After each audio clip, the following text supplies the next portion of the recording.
Welcome to School for Relationships. We just finished our mini-series on how to navigate the hardest parts of healing, the parts that don't feel good and that require all our courage. So I want to pause for a moment in this episode and answer a really important question. Why does putting in all of this hard work to heal yourself matter? What makes facing all of this fear, guilt, and confusion worth it? And even more than that, why am I here? Why is it worth it for me to be creating all of this content, doing all this writing and this research? Why do these topics matter so much to me? I created this channel to share tools and information to help people liberate themselves from limiting beliefs and harmful relationship patterns. And I believe that liberating yourself is one of the greatest ways that you can participate in collective liberation. One of my favorite essays from graduate school is Bobby Harrow's Cycle of Liberation. I love this essay for many reasons. One of the big ones being the way that Harrow defines liberation as critical transformation. The critical part of transformation is the idea that positive change starts with naming and understanding the root of the problem that we're trying to free ourselves from. Basically, to free yourself from a certain problem, you must first understand what is limiting you and how it's holding you back. When it comes to mental health, I believe the number one thing holding us back from experiencing optimal mental health and well-being is negative beliefs we hold about ourselves. The negative beliefs we hold about ourselves are what keep us feeling stifled, trapped, anxious, and oppressed in our daily lives. And behind any negative belief we hold about ourselves is fear. The most fundamental core fear we have is that we are not enough or not capable. This fear corrodes our relationship with ourselves and our very sense of who we are. Without building a positive, secure sense of who we are, we approach all other relationships from a place of fear and insecurity.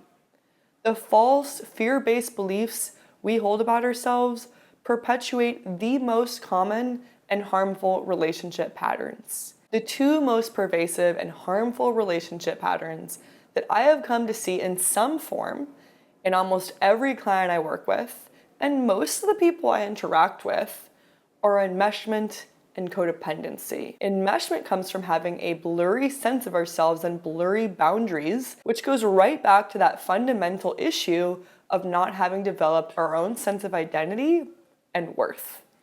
And enmeshment, usually but not always, feeds into codependent relationship patterns. In codependent relationships, we either overfunction and take on far more stress and responsibility in the relationship than is healthy and sustainable, or we underfunction and underassume responsibility and stress, which limits us to showing up in that relationship and living our lives making decisions from a place of fear and avoidance. Tracing these relationship issues back to their roots, codependency in a relationship typically comes from enmeshment, and enmeshment typically comes from having a negative or undefined sense of ourselves. From my research and work with clients, I have come to see enmeshment and codependency as one of the biggest driving forces perpetuating and worsening most common mental health symptoms. No other factor impacts our physical and mental health as much as the health of our relationships.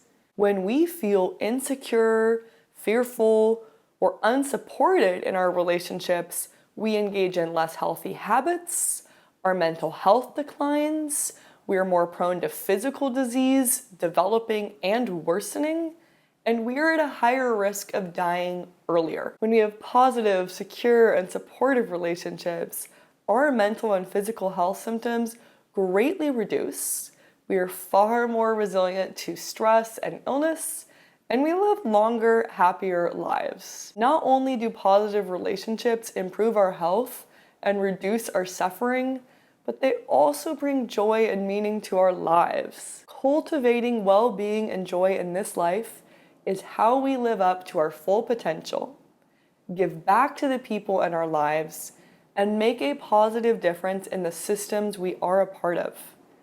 Both individually and collectively, our number one priority for improving our health and quality of life must be learning how to build healthy, secure relationships. And we transform our relationships by first critically reflecting on the ways that we currently relate to other people and ourselves. This critical reflection is the reason I've spent so much time and have so many episodes defining and describing codependency and enmeshment. Because once we understand what's holding us back in our relationships with other people, our next step in healing the roots of these relationship issues is healing how we relate to ourselves. Knowing and living by our worth is how we embody both healing and liberation. Healing yourself is not just a means to an end. It is worth it just for the sake of you being able to enjoy your life more. And just by showing up in your life as the embodiment of your own healing and liberation, you invite all the people around you to heal with you. If you so choose, your own healing is the foundation from which you can then reach out and build community with others to participate in more widespread healing of our society and culture at large. Bringing back in Bobby Harrow's essay on the phases of liberation, Harrow breaks down 7 phases of liberation in the successful social change movements that she studied. The phases of positive change that she identified are waking up, getting ready, reaching out, building community, coalescing, creating change, and maintaining change. We wake up when we are shaken out of our old limiting beliefs that come from internalized oppression. We wake up when we can let go of what we think we know enough to invite in confusion. We wake up when the way that we made sense of ourselves and the world stops making sense anymore. We get ready for change by taking apart our old limiting beliefs and practicing new ways of thinking, feeling, and being in the world. We get ready for change by being more vulnerable and authentic than we ever dared to before. We get ready for change by seeking out inspiration from others who are bravely doing the same. We reach out by seeking out experiences and relationships to reinforce the positive beliefs and the emotional, relational skills that we're building. We reach out by finding new sources of support and encouragement to keep us going, even when some of the closest people in our lives resist us changing and wish we would go back to the way we were. We build community when we've done enough internal, intrapersonal work that we're ready to shift our focus to the external and interpersonal. We build community by changing how we value others and seeing value in all people, regardless of our similarities or differences. We build community when we learn how to truly listen to others, exchange views, and value other people's perspectives. We coalesce by engaging in open and curious dialogue with people who hold very different views from us. We coalesce when the goal of this dialogue is no longer to erase our differences, but to see through them to the shared feelings and needs that unite us. We coalesce when we are able to join with both allies and adversaries and unite towards a common goal of collective liberation. We coalesce by refusing to stay boxed into our assigned social roles.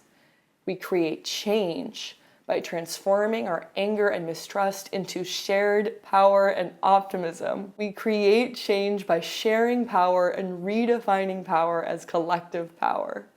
We create change by critically transforming our culture and social systems to build a society that honors the individual worth and power of all people. We maintain liberation by continuing to strengthen, monitor, and integrate the changes we have made into our daily lives. We maintain liberation by celebrating the ways that we have transformed.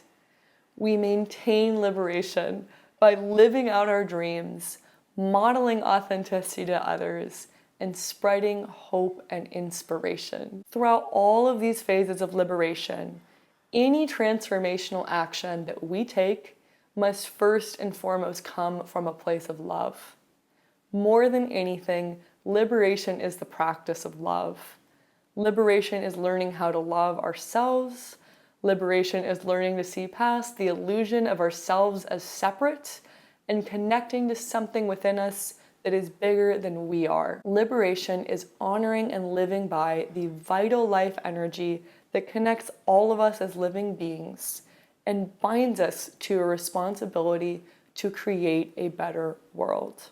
Sharing my ideas with a larger audience is one of the ways I'm trying to live up to my responsibility to participate in creating a better world. I started this channel because I believe that knowledge is power and that the truth can set us free. The truth is that you are as capable and resilient as you believe you are. The truth is that you are born worthy and that nothing can change that.